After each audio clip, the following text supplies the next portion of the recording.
Hello and welcome to Specifi. Today we are going to look at project stages. Project stages can be located under the Proposals and Projects drop-down on the left-hand side and down to Project Stages. Project stages allows you to create a column view of the flow of your job.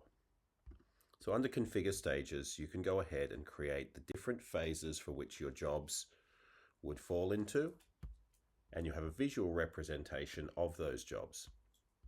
You can then move those jobs through the different stages to give yourself a simple indication of where you are.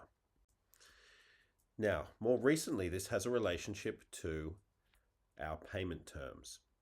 So when we set up payment terms, which are percentages that we are asking for at different stages of the job, we need to link those percentages to stages here. So it is always good to come to project stages very early on in your time in Specifi and set up your flow so that you can correctly set up your payment terms.